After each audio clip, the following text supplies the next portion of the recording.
Okay, so today we're in search of a place that they call, well, they say looks like Africa, but is located in Java.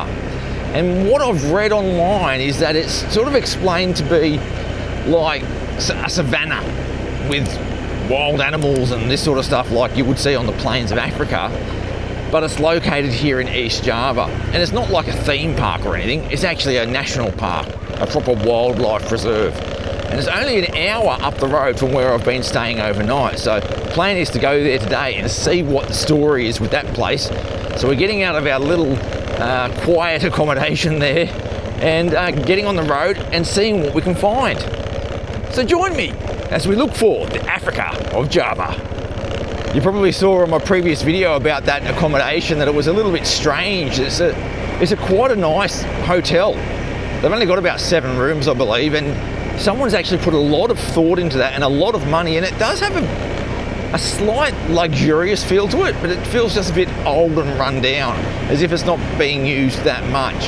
When I got there, I was the only customer, and when I left, there was another motorbike there. Someone seems to be on a road trip from Bali, just like me, but it does have a fairly quiet feel to it because it's tucked back in a very rural area.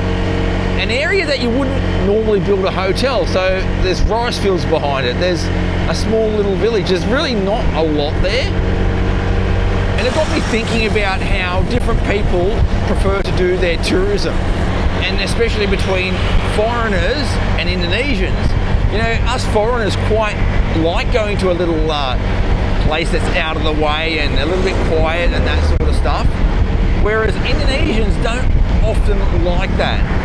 Although they like to go and relax, their form of relaxation is quite a lot different to our form of relaxation. You've got to be careful along here, all these bikes on the wrong side of the road. Pretty crazy, isn't it? Indonesians like to go to places that are ramai, that are busy. That keramaian, the busyness, is what really makes a place for most Indonesians. Now, I'm just generalising, and we all love a good generalisation, but I think it's true for the vast majority of Indonesians. If they go to a hotel and they're the only person there, say if they're a solo traveller and they're the only person in that hotel, they will not like that hotel. They'll feel like either the place is haunted or that someone's going to come and kidnap them. That's what they feel like, especially if you're a woman. But men feel the same way as well. They don't like it. They don't like those sorts of quiet places. Now, the opposite word to ramai is the word sepi, yeah? It's S-E-P-I, but that E is an sound, so it's sepi.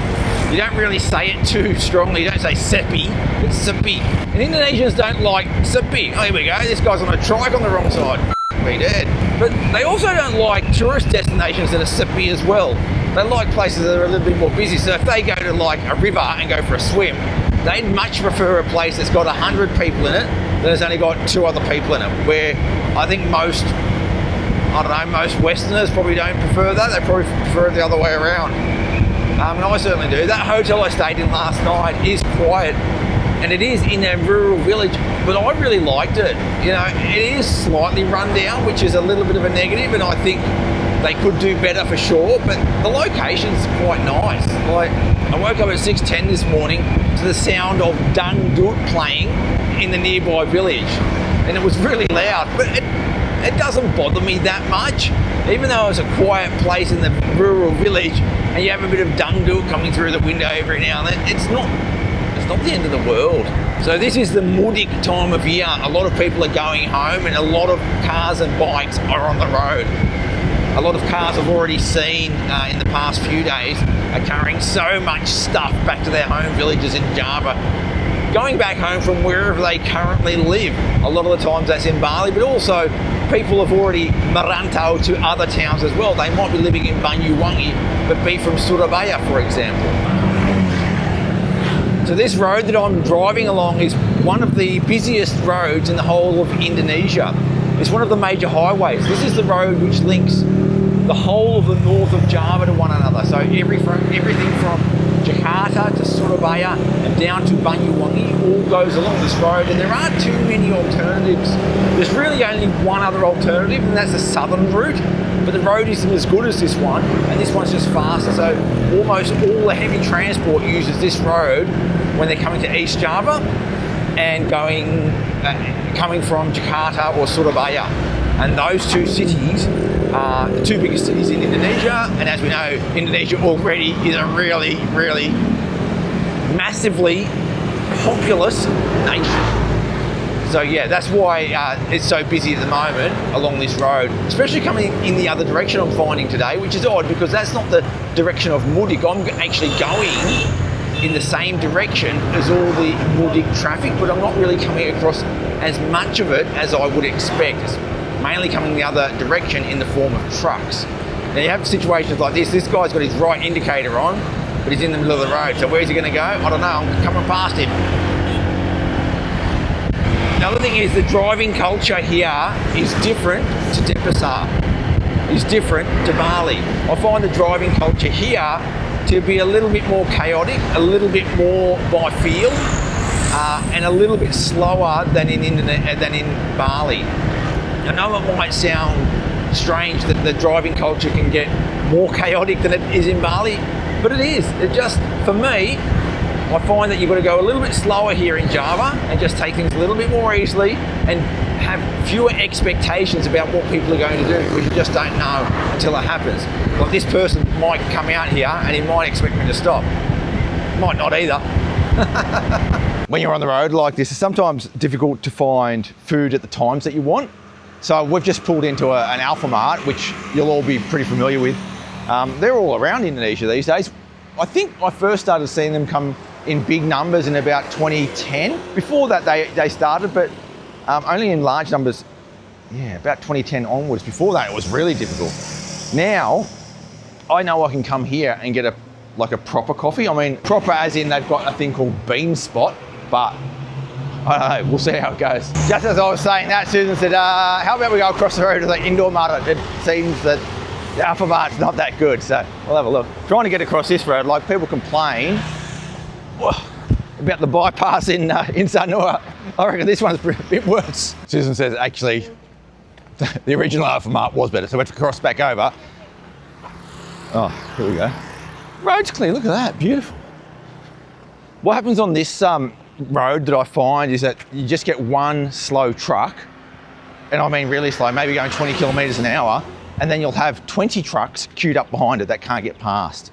And that sort of happens, and then you'll have a big gap, and then you'll catch up to the next truck, and you'll have to get past the queue of trucks. It's quite stressful if you don't really know what you're doing. So it's 7:15 at the moment, and yeah, we just stopped for a bit of a bite to eat. So basically this is to isi perut. So in Indonesian, if you say isi perut, basically you're just getting some food just to fill the stomach and get rid of those hunger pangs. That's what this is all about. Often people will sort of say that cuman isi perut. When they're talking about buying food and they don't have a lot of money, they might eat a bit of rice with some ketchup manis, or if they're lucky, they might put a fried egg on top, and then that's their breakfast or their meal, and it's just to fill the stomach. They know it's not full of all the nutrition they need, but they just have to get rid of that hunger, and they'll just isi perut. I got some dorayaki. So if you've been to Japan, like a lot of these are inspired by Japan. I've got some Japanese style cheesecakes, and and some baumkuchen, which is spelt wrong on this one. It's spelt baumkuchen. In Japan they say baumkuchen, and the Japanese love baumkuchen, but I think it's German. So this is like Indonesians copied off the Japanese, who copied off the Germans, and I reckon the Germans probably got it from the Dutch or something one day, I don't know. So that's what we're going to do for breakfast this morning. Susan's just waiting for the coffees, which come from some sort of machine, which doesn't look great. Some of the coffee shops you get in these places, they're actually half decent. This one's going to be just okay, but for 15,000 for a coffee, like, you can't complain. Well, you can, but there's not much you can do about it, because that's all you've got out here. This convenience store has got a little chicken running around the parking lot, and it just raided a bag of rubbish over there and pulled out a piece of chicken. See, it was like pecking at the chicken bone, which I thought was pretty funny. A lot of the truck traffic along this road is actually coming from factories and places of business such as Surabaya, as I mentioned earlier, and also Jakarta. And they're going east they're heading across on the ferries from Banyuwangi to places further afield, such as Bali, Lombok and Sumbawa. And those 3 islands combined have about a population of 10 million people. So east of Java, there is a lot of business and a lot of trading to be done. And the only way you can do it is on land, unless you're doing air freight. But for most of this stuff, it's just not economical. And so you have to get on ferries to do it. Now, normally what they'll do is they'll go island hopping one by one all the way to Sumbawa. But you can do it in a more direct way, and it sometimes is a little bit slower. So depending on schedules and depending on how much time they have and their expenses, they will choose the way they're going to do it. For example, there is a ferry that goes from here in Java straight to Lombok, so you can skip Bali, and you'd think, well, that's got to be the way you'd do it. But it's actually a little bit slower most of the time. So a lot of trucks will choose to go straight across Bali through the center of Denpasar and end up over in the east of Bali in Padang Bay, and then get on another ferry across to Lombok. So that whole logistics thing is a really massive operation here in Indonesia, and that sort of explains why this particular road that I'm on right now is just so busy.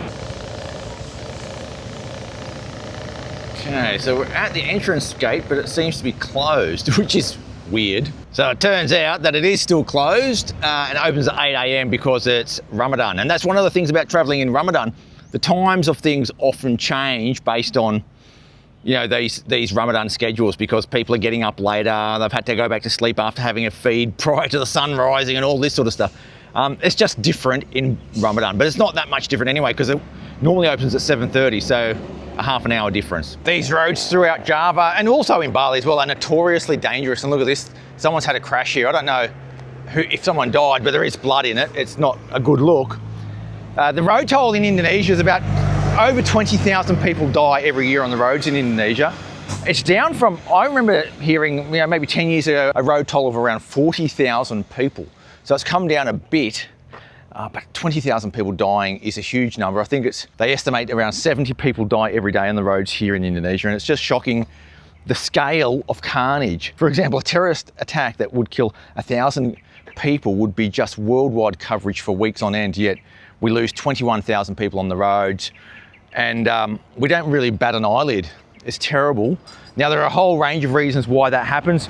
It's about helmet usage, it's about the speeds on roads, it's about road rules, it's about road conditions, it's about the huge population of Indonesia, it's about licenses which are given out without tests. You know, that still goes on today, where people can bribe officials and get licenses. A lot of people don't even ride with licenses. It's just terrible. The one good thing is that alcohol doesn't play a big role in road deaths here, whereas it might do in places like Thailand, for example. Halo, satu WNI, tapi aku WNA punya kitas, ada tarifnya? Tidak bisa. Nggak bisa. Sometimes here we get a special rate if we live here. Sometimes we don't. This time I'm paying the foreigner rate, which is okay. But sometimes you do get a kitas rate. And if you're on a kitap, where you actually have a local identity card called a KTP, here they will give you a local rate. So that was pretty professional. The way that that's set up is a very professional operation. Pricing is 205,000 for me as a foreigner. Susan got it for, I think, 21,000 rupiah. So a massive difference in pricing. And you get a ticket, and the staff are very friendly, and they have a big booth there and a proper line-up process. So it's actually quite professional and quite good. You know, I quite like that. There's not some random dude just standing there asking for money. It's a real official government-run program. Yeah, it's good. And hopefully the facilities sort of match up to the expectation of paying 200,000 to enter, because 200,000 to enter is quite expensive. On a world standard, I think that's quite expensive.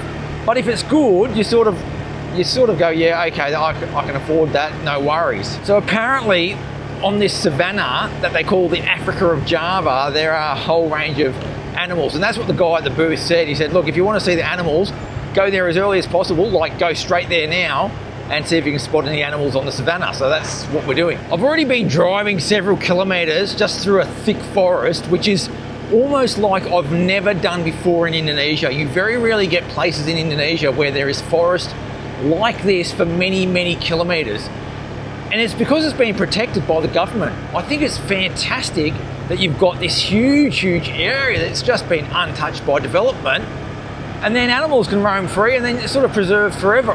Oh, just fantastic. So far, I'm very, very impressed with how this has been handled, and paying $200 to enter, absolutely no problem if it goes to preserving something like this. We've entered an area called the savannah, and just there are a couple of peacocks. And up ahead, I can see some sort of watchtower on a hill. I don't know if we're allowed to go up to that, but we'll keep going anyway, see if we can see some more animals around this area. This is pretty cool.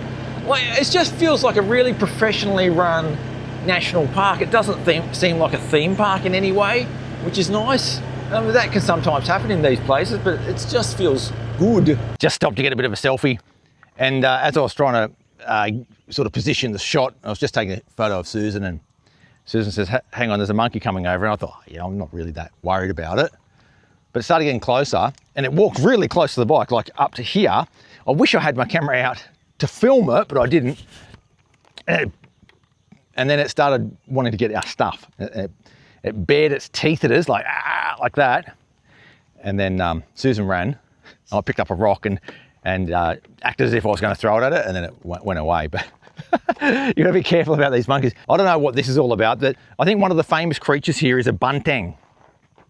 And a banteng is some sort of local bovine, a cow-like creature that hangs around here. But I don't see any, just the skulls at the moment. Those monkeys are worrying me though. I've got my helmet hung up there, and I reckon that it probably could come and bite it or take it or something like that. So I've just spotted, I don't know if they look like normal buffaloes or are they some sort of weird local banteng. I don't know. They look like normal buffaloes to me. I don't know if there's anything special about those. Pretty good view out there.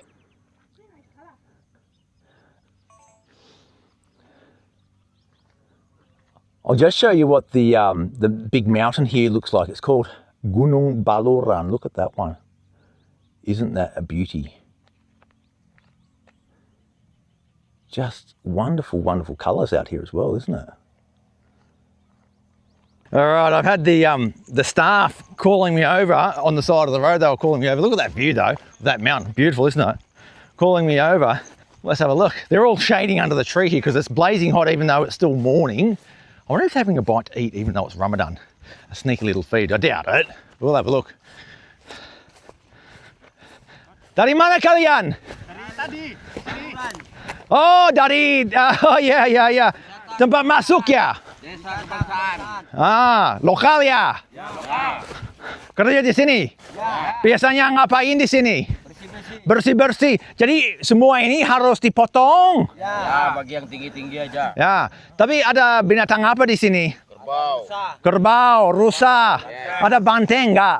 Ada. Banteng di mana biasanya? Malam. Jadi kalau pagi hari biasanya kerbau. Kalau malam itu banteng. Rusa kapan? Pagi siang, bentar lagi. Bentar lagi. Sore ada. Sore pagi ada. Tadi banyak di sini. Biasanya makan rumput ini ya? Kumpul semua. Jadi lagi nongkrong ya? Istirahat. Ini dari mana? Aku asli Australia. Australia. Hey babe. Sini. Suruh ke sini itu. Oh no, Susan's being attacked by a monkey from behind. She doesn't even know it's there. She's got one in front of her that she can see, so the staff's running over. Hey! Nakal ya monyetnya. Monyet! Susan's in trouble there. Maybe as the husband I should be the one charging over there rescuing her, but the staff's onto it. Quick. The staff's running around. Aduh. Banana. Oh, buat saya atau monyet? Ini monyet semua ini. Semua ini monyet. That dude's calling all his friends monkeys. Aduh. Hah? From Australia? Ya. Kalian semua kerja ini udah lama? Lama. Jadi dari desa yang dekat tempat masuk atau dari mana? Ya, dekat. Lumayan dekat. Baluran. Pinggirannya.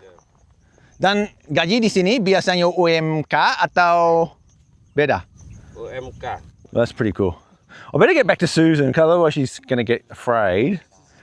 And I'm afraid that she'll get attacked too. Okay. Makasih ya. Okay. Ya. Selamat istirahat dan makan pisang. Yeah. Mari ya.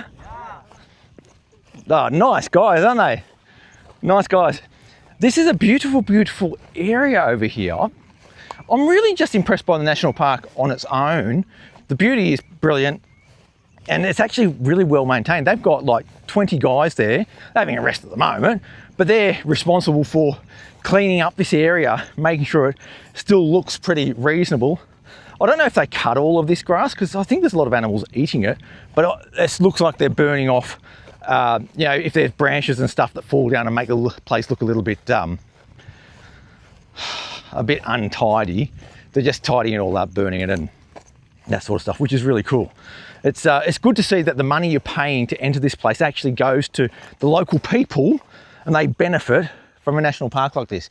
And you sort of have to have it like that because if you don't, if the locals see no benefit from a national park like this, well then what's the point of it? So we're going to do an interview here with this young lady. So can you tell me the incident that happened with the monkey just now? What happened? Oh, he just came approaching me. Not really approaching me, he's approaching the bike. Can you demonstrate what happened? Well, I was sitting here. Yes. Sitting here, and the monkey slowly coming here. Yes. And we look at each other's eye. Eye to eye? Yes. But he didn't come to me, he just came here. Yes, and then what? From this side, Yep. just jumped onto this. Yes. So I moved, Yes. came here, Yeah. trying to rip this off. So he's trying to rip the seat off. Trying to open this, I think. So the monkey came over, tried to rip the seat off. They're pretty smart, like they learn where all the valuables are, because in there we do have food and we have money and we have valuables, and it wants everything probably. Because one of the things that I've learned that monkeys do here in Indonesia, they don't just take your food, but if you've got like a phone, they'll take that because they know that they can trade that for food later. They're really just so intelligent. Well, that's a really good story. Thank you, ma'am. Terima kasih, Bu, untuk ngobrol hari ini di Sanur Diary. Baluran isn't just famous for that big volcano and that savanna area. Apparently there are lots of beautiful beaches here, which I'm going to go to now. I've just arrived at a beach area. It's actually not that far to drive around here. It's not like you're driving for hours and hours and hours, but you do need to take it a little bit slowly so you can have a look for some of the animals that are sort of left and right, which you can sometimes see in the bushes there. Okay, this is a beautiful beach, but it says you are not allowed to swim here. Dilarang berenang. That means it is forbidden to swim. I don't know why it would be forbidden to swim at such a beautiful beach. That seems a little bit silly, doesn't it? Because that is beautiful, clear water. Mangroves on either side. And I think the snorkeling would be pretty special in there as well. If you get into those mangroves with some snorkeling gear, normally, in my experience, you get some really nice fish and stuff in there as well when the water's this clear. And you can see all the dead coral here, so obviously there's reefs out there as well. The beaches go all along this coast up to the north, but the problem is the road stops here. You can't go any further on this particular road. To get to the northern beaches, you actually have to go around that big volcano to the other side along the main road and then back into the national park, with the same ticket of course, and then get in to some of those northern beaches over from a different angle. But I mean, that water does look quite inviting. I would love to swim in that. Yeah, it's quite beautiful. Over there we can see Bali in the distance, the mountains of the West Bali National Park. Wow, this is just really quite beautiful. Really quite beautiful. It's a shame they don't let you swim in that, to be honest. I don't know why they would not allow you to, but that's the rule. So we're not going to argue. Not that I was going to go for a swim anyway, but I think a lot of people that come here wouldn't mind going in and having a bit of a dip, especially because it's so hot and you've come all that way. It looks like there are some people renting out little paddle boats or something over there. I'm not sure. Maybe you're allowed to go in if you've got a paddle boat. Bikin apa? YouTube atau TikTok atau apa? Atau untuk dokumentasi sendiri? Iya. So this guy's making his own videos for his own documentation. Dari mana aslinya? Aku dari Malang. Malang. Oh, lumayan jauh ke sini ya. Jauh. Berapa lama kalau naik motor? Kalau naik motor bisa sampai 7 jam. Wow, 7 jam. Okay. Okay, enjoy yourself. Oke, sir. Yeah, no problem. Malang's a really nice city if you haven't been there. Beautiful city, to like, you know, good food too, and nice people, good architecture. So they're carrying like a little kayak thing. They've got little paddle boards or something like that. So it looks like you might be able to rent something and go in, but just not allowed to swim. Okay, that's just the rule. We don't ask why. Well, we can, but there's no point. I think this is a really nice national park to come to. I think it would be better if you can be independent, like have your own car or your own motorbike. You can do it on a tour, I think, but I think if you have a car and a driver, for example, and you can tell the driver to stop, start, or if you rent your own car and drive it, or if you have your own motorbike and you can stop, start wherever you want to go. That's the sort of place this is. I mean, you're probably familiar with national parks where you see something out of the corner of your eye, like a sign, and you just stop and you want to read it. And there are heaps of those signs around here. Like, for example, there was a sign that said, this is a geological area, or this is the source of water that was used many centuries ago. That sort of stuff you want to stop. It's not like earth-shatteringly good, but a tour is not going to stop there. But if you're sort of going around on your own, you want to spend a bit of time, you sort of need that ability to stop, start. I think that's the story. Because I'm not going to go around to that north coast, what I might do is go back to that big tower that I saw on top of the hill. You can access it. I thought to myself at the time, I can't be bothered climbing to the top of it. But now that I've been to the end, I'm going to go back there, get to the top of that tower, see what views I can find. Just before I leave this beach area, there's a little thing called the mangrove trail. They sort of advertise this as one of the things that you should do when you're here, but you can't because you're not allowed to enter it because it's closed. And they're saying it's closed for your own safety. Now, normally that's code word for the trail's been destroyed or the boardwalk's fallen into the ocean or something like that. And if you go on it, you're probably going to injure yourself. But what I notice is around that sign, there's a well-worn path around that sign where people have gone in. I won't go in because I'm not going to sort of break rules. I'm not a rule breaker generally. But yeah, it just looks like that's one of those things that used to be here, can't do anymore. It's a bit sad, really. But look, the rest of the national park so far has just been really, really impressive. Hello. Kalian dari mana? Dari Bali. Dari Bali? Orang Bali? Bukan. Ya. Jadi tinggal di Bali? Ya. Tapi orang mana? Orang Medan. Medan? Ya. Lombok. Lombok, wow, jauh sekali. Orang Medan suku apa? Batak. Karo. Batak, oh Karo. Oh, aku sangat suka Karo. Arsitektur bagus banget kalau rumahnya. Sudah lama di Indonesia? Udah 15 tahun. Wow, pantas banget. Jadi kalian lagi jalan-jalan? Ya. Untuk apa? Liburan atau? Masih ngotak karena baru lulus. Jadi mau kemana aja? Kita udah dari Kawah Ijen. Tinggal di mana di Bali? Di Denpasar. Ya, Denpasar. Denpasar. Ke depan mau apa? Mau kerja? Mau balik lagi ke kampung halamannya? Di Bali. Udah di Bali dulu. Kesempatannya jauh lebih besar ya. Ya. Jadi agama Kristen? Islam. Oh, menarik juga. Oke, terima kasih ya. Yeah, enjoy yourselves. Okay.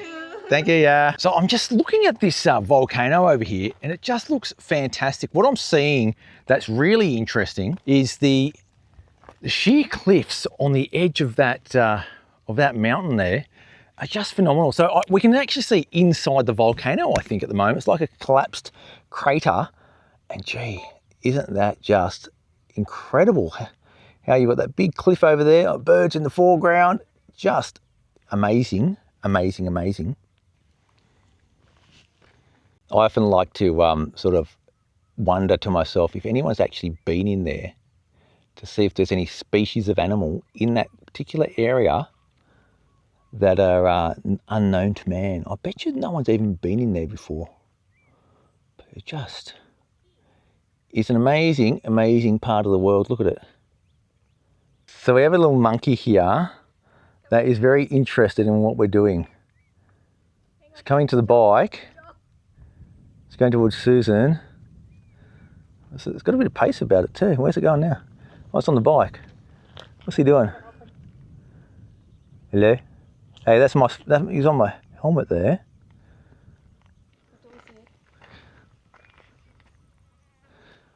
Permisi. Get out of that. got his teeth into it. Hey, hey. Let me do that. Hey! Shh. Trying to open the clamp.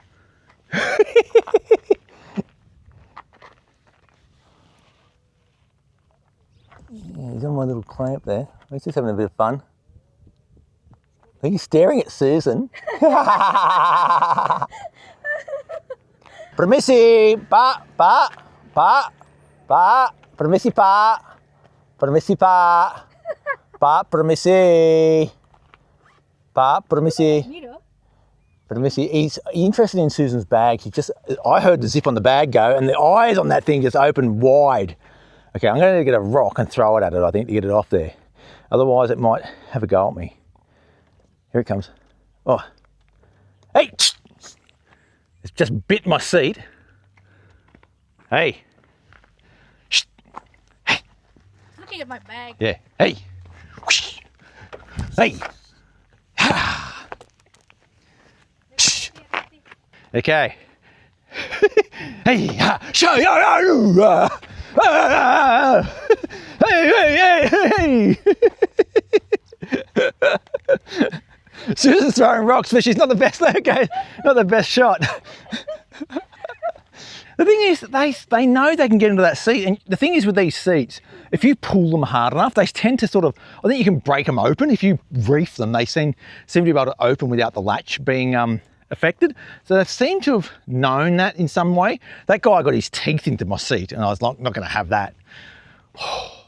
The heart rate is racing at the moment, so especially when they bare their teeth and charge you. You know it's sort of like a mock charge, but in the back of your mind, you have this primal fear, something from deep in the past, where if you see something bare its teeth to you, your adrenaline spikes and you have the fight or flight thing going on. I was about to flee, and I just told Susan, get a rock. Well, unfortunately, the tower seems to be closed. You're not allowed up there, which is, it's a bit sad really, because that thing was only opened in 1987. Well, that's quite a long time ago, isn't it? Yeah, so they opened it in 1987 and it's now busted up. I feel sad about that, actually. I feel sad that we can't keep these things properly maintained, especially when you're charging people to come in. The park generally is pretty good, but like, for example, the religious facilities here, and there are a couple of them, seem to be in better condition than the actual park facilities, which is a little bit sad in my view. Baluran stands as one of the better national parks in Indonesia that I've been to. It's actually very, very good. From a natural perspective, it's absolutely phenomenal. The facilities are a little bit degraded. They're pretty good, like the road through here is great, but there's just a few things that really need to be maintained, like the tower or the boardwalk for the mangroves, that really need to be sort of, a bit of money needs to be put into them for them to be up to the correct standard. But I mean, they are minor complaints, honestly, for a place that's just so beautiful.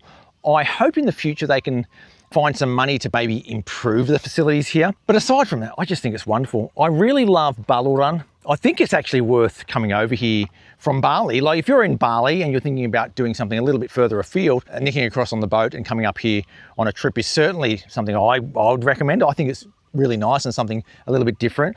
And if you then add it into some of the other things that I've already shown you on this trip here in East Java, I mean, it becomes just a fantastic trip. So that just about wraps up today's adventure here in East Java. I've only got a couple of more videos to go here in East Java, and then I'm heading back to Bali to my regular content. I'm really enjoying my time over here in East Java, and I think most people, oh, I can see a bright blue bird over there, and I cannot zoom in with this camera.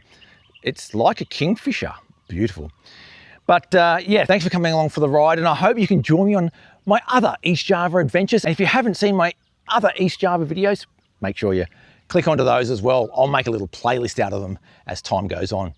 Thanks for watching, and thanks to all the members who have recently joined up. Make sure you hit that subscribe button to keep up to date with all things Sonora and the rest of Indonesia. I'll catch you next time, and sampai jumpa.